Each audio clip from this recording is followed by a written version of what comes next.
Siz dəvət etdiyiniz qonaqlarınız mütləq əksəriyyəti sizin bu çağırışınıza, dəvətinizə ürəklə yanaşıblar və Təşəkkür sizin edirik. kanalınıza uğurlar arzulayıram. Çox təşəkkür edirəm. Azər mən belə bir deyim var, kredit xərcləmək üçün deyil, inkişaf üçündür. Siz bu fikirlə razısınız? Ortada bir şey yoxdur, Bəli. amma külli miqdarda borc var. Deyirəm, hər bir kredit bir elmi tədqiqat əsəridir. Çünki bir müştərini tanımaq, biznesin xarakterini tanımaq, düzgün analiz eləmək. Qardaş, sən kredit mütəxəssisi deyilsən.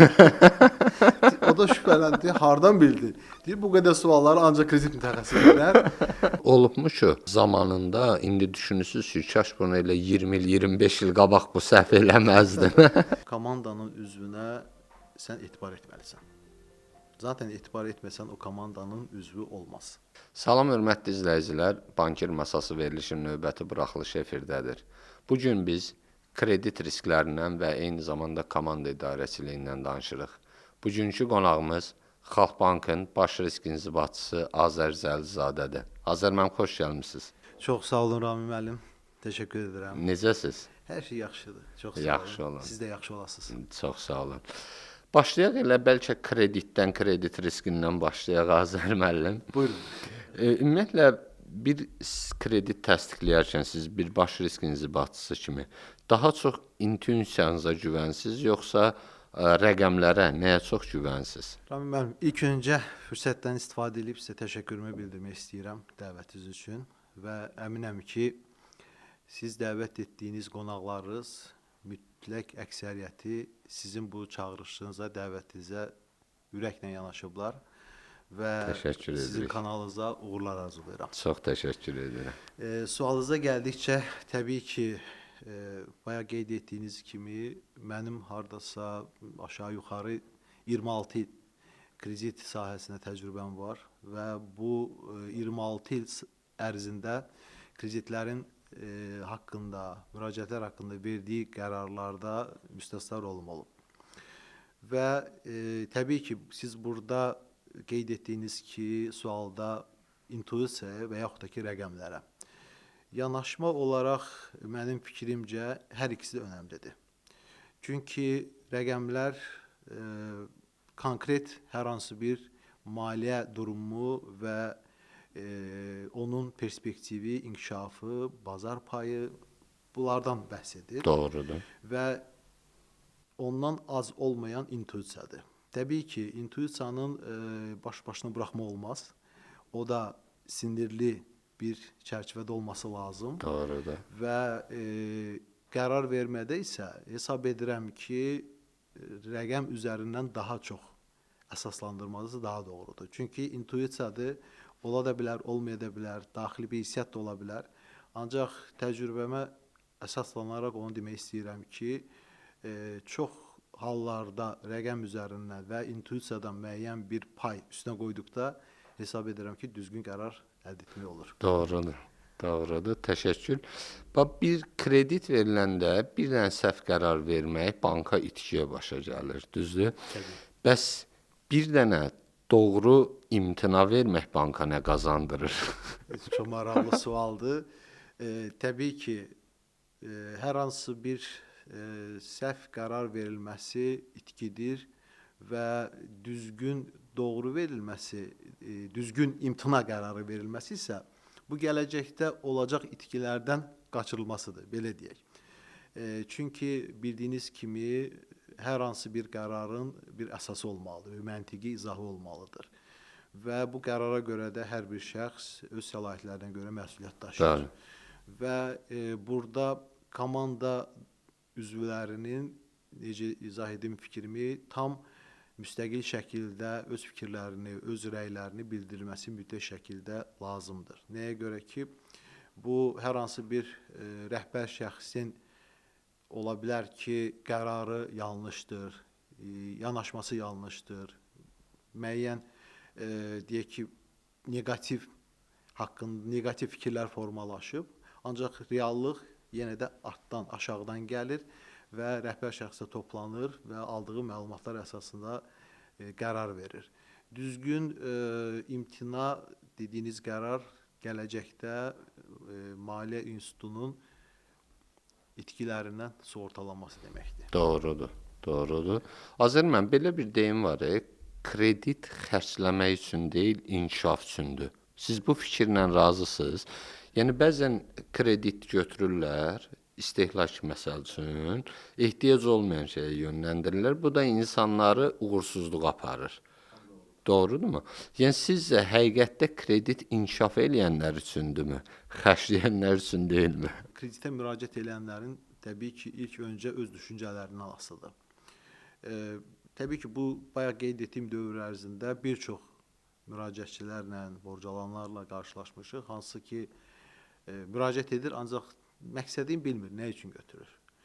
Və bu əlavə olaraq, ailə gəlirlərinə, şəxsi gəlirlərə təsir edən bir faktordur. Bəli.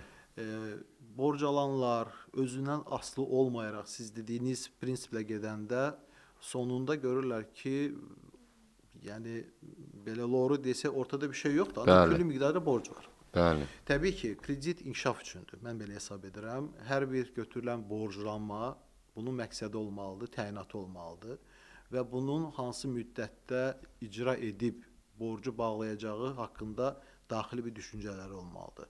Əgər o düşüncələrdən, reqlamentdən kənar qalırsa, deməli nəsə düzgün getmir və sonunda nə vaxtsa o açıq verəcək. Təbii ki, kredit borcdur, borc ödənilməlidir. Bəli.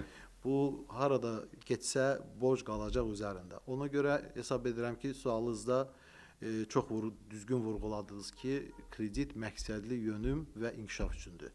İstər istehlak krediti olsun. İstehlak krediti şəxsi tələbat üçün götürülən bir kreditdir. Şəxsi tələbatın hal-hazırda duruma görə buna ehtiyac varmı? Birinci onu dəyərləndirməlidir. Doğrudur. Əgər varsa, təbii ki, o borclamaya getmək məntiqlidir. Ancaq götürərik, baxarıq sonra nə edirik? Bu olmasa bu olar, olmasa o birisi olar. Bu tendensiya sonunda uçuruma gətirir. Doğrudur. Azərbaycan bəs kredit mütəxəssisləri bir növ psixologiyanı yaxşı bilib, insanları yaxşı tanımalıdırmı? Yoxsa yaxşı təhlil aparma bacarığı hansı daha çox önəmlidir kredit mütəxəssislərində? Rami müəllim, belə bir məzəli bir əhvalatla bu suala cavablandırım. Belə bir rəvayət deyək və yaxud da ki, kredit mütəxəssislərinə aid bir hadisədir. Deyir, bir maşında bir nəfər gedir, görür ki, yolun kənarında böyük bir ferma var. Burada heyvan saxlayırlar. Maşını saxlayır, yaxınlaşır çobana və soruşur ki, nə qədər heyvanın var? Deyir, filan qədər. Nə qədər bala alırsan? Filan qədər. Neçəyə satırsan? Deyir, filan qədər. Xərclərin nədir? Filan qədər. O qədər sual verir ki, çobana. Çoban axırda bundan soruşur ki, qardaş, sən kredit mütəxəssisi deyilsən. O da şübhələndi, hardan bildin? Deyir, bu qədər sualları ancaq kredit mütəxəssisi bilər. Təbii ki, bu denimdir, olan bir kredit mütəxəssisləri haqqında bir fikirdir. Təbii ki, kredit mütəxəssisləri sırf rəqəm üzərinə yox, insanın qiymətləndirilməsi, onun şəxsi keyfiyyətlərini, onun məsuliyyətini, ətrafını, məşğul olduğu sahə ilə, bunlar hamısına maraqlanmalıdır və sonunda ki, bu kredit rəsmiləşdirəndə bilməlidir ki, kimə, nə üçün, hansı məqsədlərlə, nə zaman qaytaracaq bu kredit verilməlidir. Mən hər zaman deyirəm ki, hər bir kredit, yəni təbii ki, biznesiri kreditlərdən, xüsusən korporativ kreditlərdə deyirəm, hər bir kredit bir elmi tədqiqat əsəridir. Çünki bir müştərini tanımaq, biznesin xarakterini tanımaq, düzgün analiz eləmək və eyni zamanda girib həm biznesi də özünü də araşdırıb dərindən öyrənmiş olur da. Çox maraqlı sahədir əslində. Təbii, Rami, bir də ona əlavə etmək istəyirəm ki, bu dövrdə görmüşəm ki, nəyi müşahidə etmişəm və kredit mütəxəssisləri hansı ki, istər istehlakda olsun, istər korporativ kreditlərdə olsun, müəyyən dövrdən sonra o bütün sahələri bildiyi üçün bazarı çox gözəl araşdırır və keçə bilər ki, fərdi sahibkar kimi öz fəaliyyətini davam etdirir. Çünki bunlar topladığı həmin dövrdə sahələr üzrə bilgilər gələcək üçün özünə də hər hansı bir bilik baxımından böyük bir fond yaradır, böyük bir zəmin yaradır. Lap yaxşı. Azər müəllim, bəs ümumiyyətlə bir insan uğur qazandıqca daha çox cəsarətli olur, yoxsa etibarlı olur? Ramon, belə fəlsəfi sualları çox Yəni uğur adam qazanan insansınız. Təbii ki. Mən bilirəm sizin Bilirsiniz, uğurlu bir şəxs kimi hər təcrübədən. Çox sağ olun. Hər zaman mən əməkdaşlarıma bildirirəm ki, karyera inkişafı pilləkəndir. Hər pilləkəndən özünün görüş bir diapazonu var. Bəli. Görüş bir sahə. Nə qədər pilləkənlərlə yuxarı qalxdınsa, təmiz görünüş oradan dəyişilir.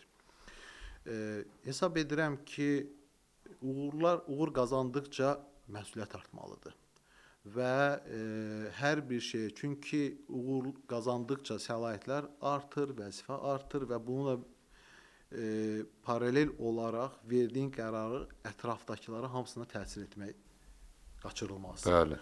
O yüzden hesab edirəm ki, daha məsuliyyətli olması o müsbət cəhətlərdən birisidir. Bir də ki, belə bir nə var, belə bir söz var ki, uğur baş gicəlləndirməsin. Aysin. Əsas məsələlərdən budur və ortanı saxlayıb və heç vaxtı uğur qazandıqca arxadan gələn yeni nesili unutmaq lazım deyil. Çünki siz hansısa bir məktəbi keçmişsiniz, yeni gələn şəxs həmin məktəbə başlayır, onlara kitab verilir, öyrədilir, məsələ misallar verilir. O da gələcək karyerasını çalışır o istiqamətdə. Doğrudur. Bəs Azər müəllim, siz özünüz karyera quranda 26 il dediniz də, təcrübəniz var, 26 il. Məsələn, heç olubmu ki, zamanında indi düşünürsünüz ki, kaş bunu elə 20 il, 25 il qabaq bu səhv eləməzdim. Təbii, bilirsiniz, Rami müəllim, belə bir situasiyaya rastlaşmışdım. Gənc vaxtlarımdaydı bu sahəyə keçəndə və müsabiqə götürürdük, işçilər dəvət edirdik və bunların müsabiqədə təbii ki, suallar verirdik, fikirlərini düşünürdük, məntiqlərini düşünürdük. Bir dəfə belə bir səhv oldu. Yəni necə oldu? Qarşı tərəf deyir, o sualı bilmirsən, ətrafında danış. Aha. Başladı ətrafında danışmağa, özümdən asılı olmayaraq, yəni təcrübəsizlikdən elə gəlir. Bildirdim ki, yox, sən düz demirsən. Və qarşımda da oturan adam başladı belə əsməyə, çox stresə girdi. Nəysə, bu məsələ bitdi. Ondan sonra rəhbərim bildirdi ki, heç vaxtı sən düz demirsən, sözünü ifadə etmək olmaz. Zaten o gəlib işə girmək istəyir, sən intervyu edirsən, o gəlib sizdən asılı vəziyyətdədir və sən ona bildirirsən ki, sən düzgün demirsən, onu daha da stresə salır. Bu kaş ki sözünün cavabı budur ki, kaş ki o vaxtı belə bir namizəd olsan deməzdi. Yaşamayardıq belə bir hadisə ilə. Olur təcrübədə insan, o deyir insan onsuz da hər bir halda peşman olur. Ya elədiklərinə görə, ya eləmədiklərinə görə peşmançılıqlar da olur. Sizcə komandada etibar vacibdir, yoxsa hörmət? Komandan sizdən qorxur, yoxsa sizə etibar eləyir? Rami müəllim, belə bir düşüncəm var. Təbii ki, Kurasada böyük əməkdaşlar var, çalışırlar, hər kəsin əməyi ortadadır. Bu komandadır.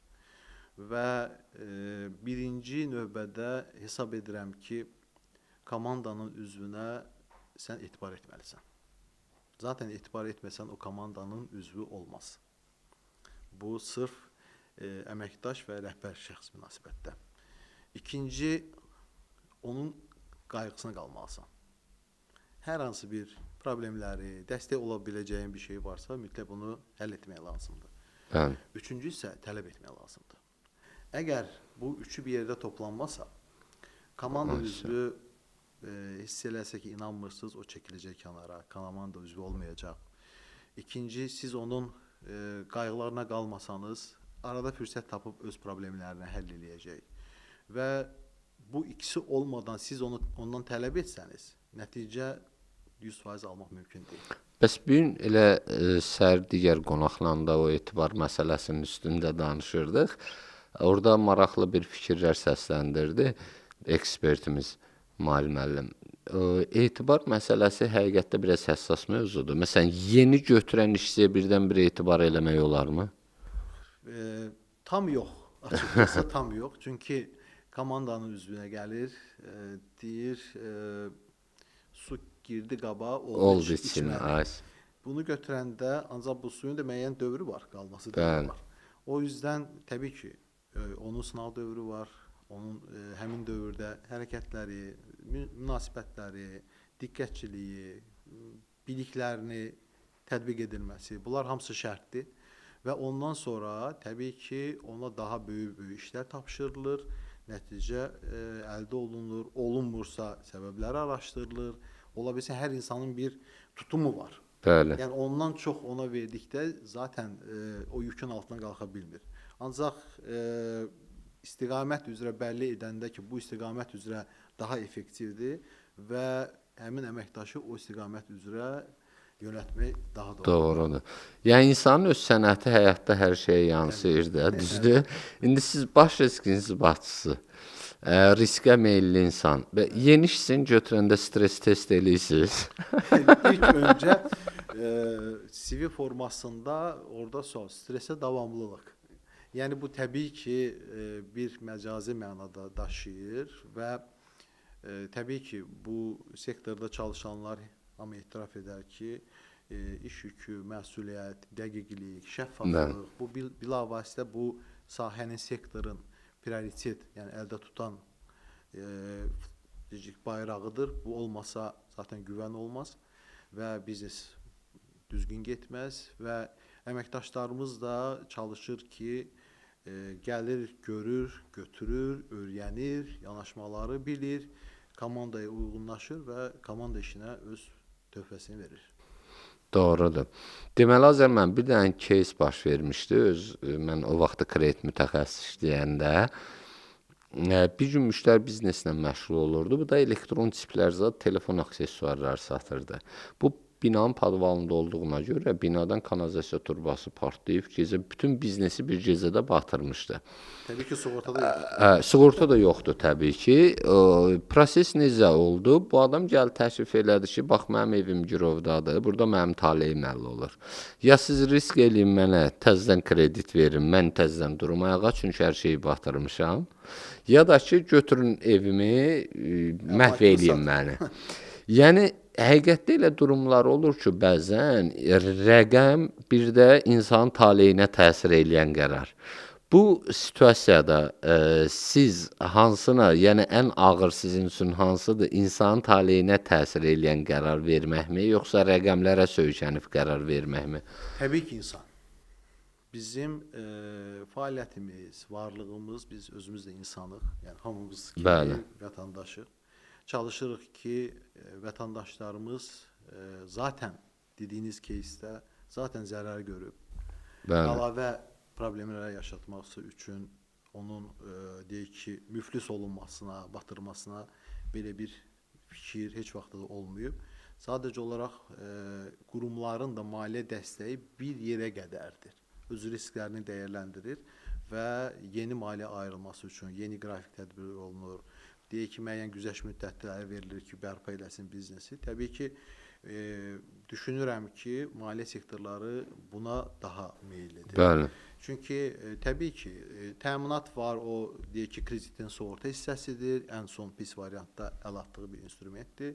Yəni onu heç bir zaman düşünməyə lazım deyil ki, batsın, yəni oradan biz məsələmizi həll edəcək. Xeyr, insana şans vermək lazımdır və vəziyyəti düzgün qiymətləndirmək lazımdır. Hələ özündən asılı olmayan bir faktorlar üzrə bu ortaya çıxıb və dəstək, inanırsınız ki, belə bir dəstək olduqda müəyyən müddətdən sonra onun geri dönüşü insana və verdiyi qərara görə rəhbər şəxsə çox ləzzət edir.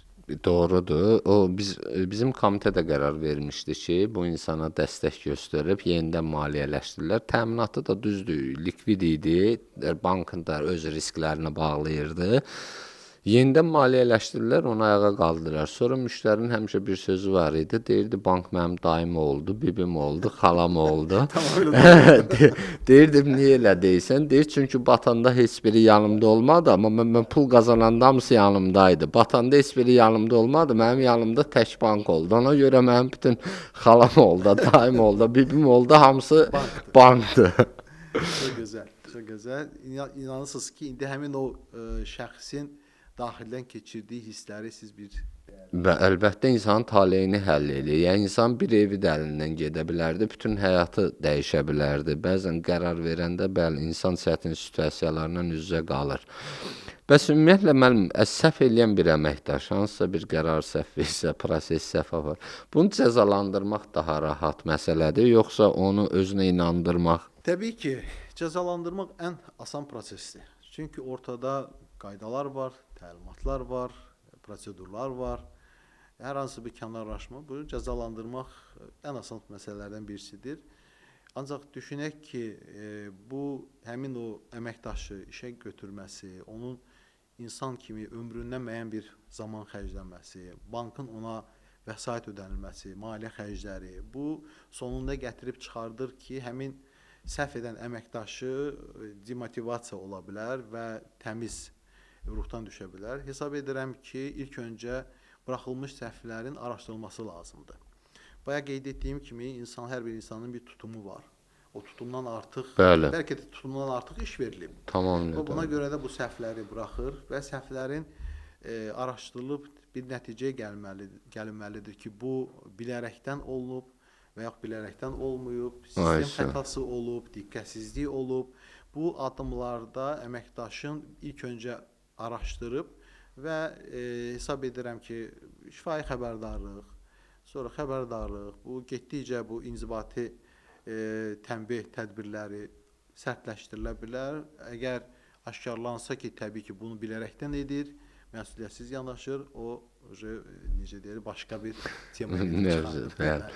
Və ümumiyyətlə bəzi tip işçilər də var da, yəni heç vaxt səhvin qəbullanmayan, həmişə özünü haqlı çıxardan düz o tipli. Bu işçilərə münasibət necədir? Yəni Siz təbii ki, heç kəs öz necə deyir, ayranını ya qatığına turş demir. Yəni bir misalımız var. Təbii ki, insan əgər öz səhvini dərk etmirsə, bunu etiraf etmirsə, bu insanın özündəki yaranan bir problemdir. Və düşünək ki, xırda bir səhv və rəhbərliyin buna necə deyək, qərarsızlığı gələcəkdə böyük bir səhvlərə, böyük bir itkilərə səbəb ola bilər. Bu yüzden hesab edirəm ki, ilk öncə həmin əməkdaşlar necə deyirlər, papağı qabağına qoyub bir düşünməsi lazımdır ki, atdığım addım düzdür ya düz deyil. Əminəm ki, gənc yaşlarında ola bilər ki, desin ki, mən düzəm, səhvim yoxdur, ancaq yaş dövrü keçdikcə o səhvləri etiraf etməyə Doğrudur, doğrudur. Bəs komandanı sizi necə tanıyır Azər müəllim? Öndə gedən rəhbər kimi, yoxsa arxadan istiqamət verən rəhbər kimi? Harada doğrusu belə sualları çox maraqlı sualdır. Belə cavab verim. Deməli, yəqin futbolla maraqlananlar hamısı bilir. Hər bir komandanın tərkibində oynayan bir trener olur. Bu öndə gedən və komandanın içərisində olan bir şəxsdir. Bir nəfər ola bilər, bir neçə nəfər ola bilər. Bir də onun arxada treneri var. Hansı ki, strateji hədəfləri, nöqtələri, boşluqları göstərir və bununla da komanda müəyyən nailiyyətləri əldə edir. Burada təbii ki, orada verdiyiniz suallara uyğun olaraq belə bir fikir var ki, arxada duran rəhbər təbii ki, o ümumi olaraq hər şeyi kontrolda saxlayır və boşluqları qeyd edir. Öndə duran, yəni komandanın içində olan, onlardan nisbəti rəhbər isə komandanı irəli aparır. Və belə olduğu təqdirdə hesab edirəm ki, uğurlar daha çox olur. Çünki komanda çaşbaş qalmır. Və yaxud da ki, trenerin hər hansı bir göstərişini qalmır. Ola bilər trener göstəriş verir, ancaq trener taktiki dəyişikliklər baş verir. Necə bayaq qeyd etdim ki, tutumuna görə iş yer dəyişkənində əməkdaşların baş verdikdə daha effektiv ola bilər. Hesab edirəm ki, məni bu komandam həm öndə gedən, həm də arxada duran trener kimi hesab edir. Çünki nəyə görə lazım gələndə öndə də oluruq, lazım gələndə də arxada da oluruq. Amacımız, yəni amalımız işlədiyimiz yerin hər zaman uğurlu nailiyyətlər əldə edilməsidir. Azər müəllim, çox sağ olun, maraqlı izaha görə, maraqlı bənzətmə idi. İnsan sizin özünüzün bir riskavik olaraq, baş risk inzibatçısı olaraq həyatda hər şeyə risk gözündə baxa bilirsiniz. Risklər düzgün analiz edirsiniz, hər şeydə. Yəni öz getdiyiniz hansısa bir nə bilim tədbirdə belə, orada belə avtomatik risklər qiymətləndirirsiniz. Rəməm, insan dünyaya gəldiyi gündən, andan o risklə qarşılaşır. Elə deyilmi? Yaranandan. Yaranandan. Bəli. Yaranandan risklə qarşılaşır. Təbii ki, həyatının son nöqtəsinə qədər. Burada insan faktoru yenə də zəka, düşüncə və məntiq çox önə çıxır. Əgər bir insan özünün risklərini dəyərləndirmirsə, elə deyilmi, ətrafdakı onu necə idarə edə bilər? Birinci, insan özünü qorumalıdır. Özü öz risklərini dəyərləndirməlidir.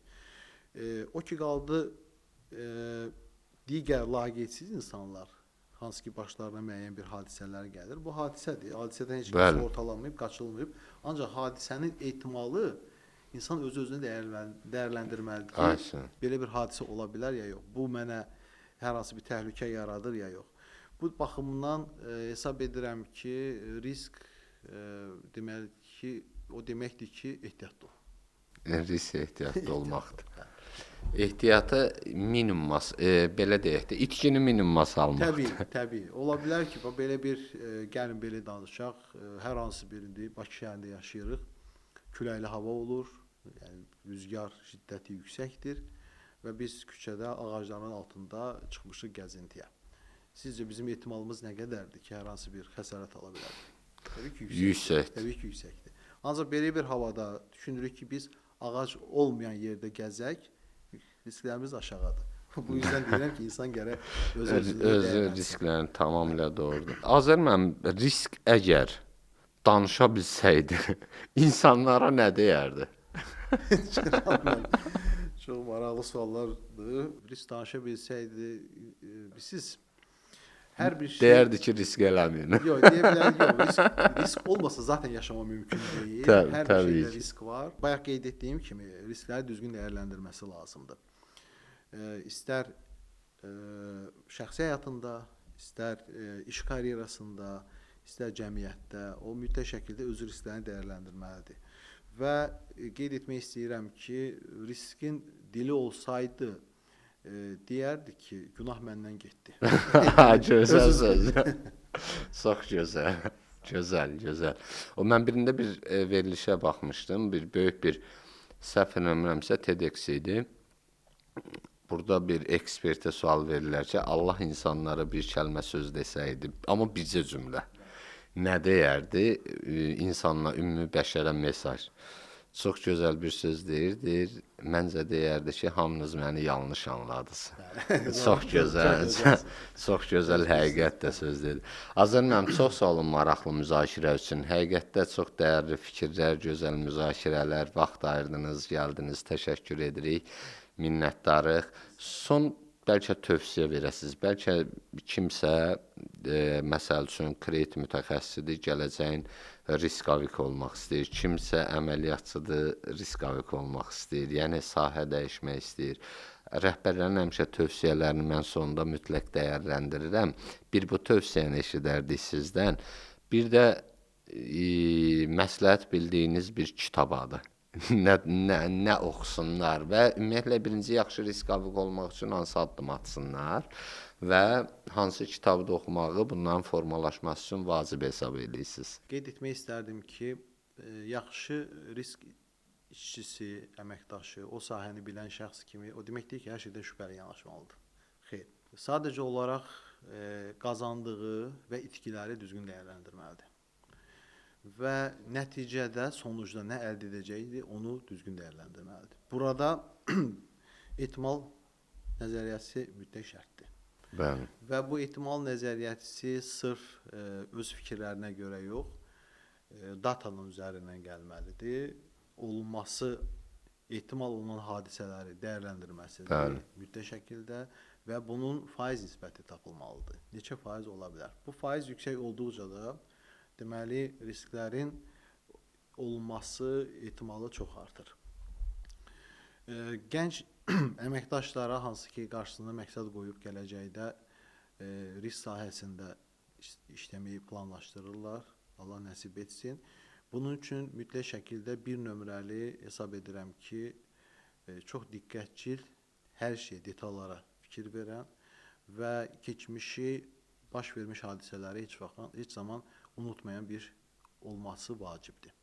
Çünki keçmişi unudan gələcəyi olmaz. Təbii ki, zaman inkişaf edir, sektor inkişaf edir. Burada müəyyən yeni kanallar açılır, müəyyən yeni instrumentlər yaranır. Bunların hamısını o demək deyil ki, mənim riskim var, bağlayaq. Olmaz. Xeyr, onları da idarə etmək lazımdır. Bəli. Və bununla da zamanla da ayaqlaşmamız şərtdir. Bilavasitə risk əməkdaşı olması üçün hesab edirəm ki, maliyyə sektorunun təməlindən və ən yuxarı instansiyaya qədər olduğu işlərin ən azı deyim ki, təsviri olması lazımdır. Yəni bəli, təhsil alıb gələ bilər, ancaq bunun front ofisdə çalışmayıbsa, o müştərilərlə münasibətdə olmayıbsa, onların hər hansı bir davranışı necə deyirlər, sezməyibsə, bir nəticəyə gəlməyibsə, bu gələcəkdə müəyyən bir boşluq insanda boşluq yaranır. Ona görə tövsiyə edərdim ki, ilk öncə tutduğu vəzifəni mükəmməl yerinə yetirməlidir. Və ondan sonra ondan yuxarıda duran vəzifəli şəxsin işlərinə əl atmalıdır. Onun işini görəndən sonra görəcəklər ki, bu adam növbəti pilləkəndə baxır. Təbii ki, onun vəzifə artımında olacaq. Və bununla bərabər məsuliyyəti artacaq, qərar vermə səlahiyyətləri artacaq. Bəli. Qərar verəndə də mütləq şəkildə bayaq sizdən müzakirə etdiyimiz intuisiya, rəqəmlər üzərindən və insan taleyi burada önəmli strateji qərarlar qəbul olunur. Bunlarda çox diqqətli və çox vacib məsələlərə diqqət yetirməlidir. Əlavə olaraq da onu qeyd etmək istəyirəm ki, risk sahəsində bu dəqiqə mütəxəssislər var, formalaşır və inkişaf gedir. Onu şəxsən özüm görürəm və müşahidə edirəm ki, günü-gündən təhsil alan gənclərimiz də bu sahəyə meylləri var. Çünki həqiqətən də risk əsaslı idarə etmə sistemlərinin qurulması prioritet məsələlərdən birisidir. Bu, necə deyək, Allah kərimdir, inşallah yaxşı olar prinsipi deyil. Təbii ki, ona inancımız sonuna qədərdir. Ancaq müəyyən dərəcədə riskləri qiymətləndirmək lazımdır. Və əməkdaşlar hesab edirəm ki, çox maraqlı, çox gələcəyi, perspektivli bir sahədir bu. Və bu sahənin deyək ki, mütəxəssisi olduqda əminəm ki, həyatda da onlar yüksək nailiyyətlərə əldə edəcəklər. İnşallah. Təşəkkür edirik. Bəs kitab nə oxusunlar? Vallahi kitab deyəndə kitabın nə qədər çox kitab oxusalar o qədər yaxşıdır. Təbii ki, burada ilk öncə biz Azərbaycan Respublikasının vətəndaşıyıq. Həm ədəbiyyat kitabları ola bilər, həm deyək ki, iqtisadi kitablar ola bilər. Hansı ki, bu iqtisadiyyat kitabları yazılmış, neçə illər qabaq yazılmış, yeni kitablar da çıxır. Yəni, bir çox kitablar ola bilər. Ancaq hər birində bir həqiqət, bir fakt var, hansı ki, insanın özündə, öz təfəkküründə seçim yaratmaq bir fundament yaradır.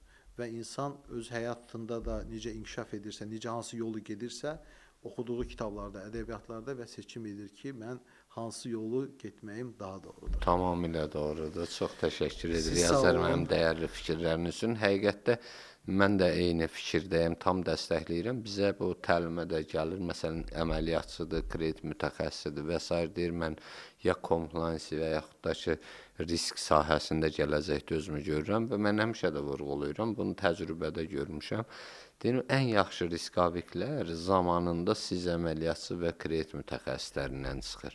Ən yaxşı risk işçiləri onlar olur. Çünki niyə? Müştəri görməyən, müştəri dərdi bilməyən, müştəri ilə kommunikasiya yaşamayan birdən-birə ali təhsillə gəlib riskavikdənsə, müştəri yolu keçib, front, real müştəri problemlərini dərk eləyən adam daha yaxşı riskavik olma ehtimalı var. Təşəkkür edirəm Azər müəllim. Çox sağ olun, minnətdarıq.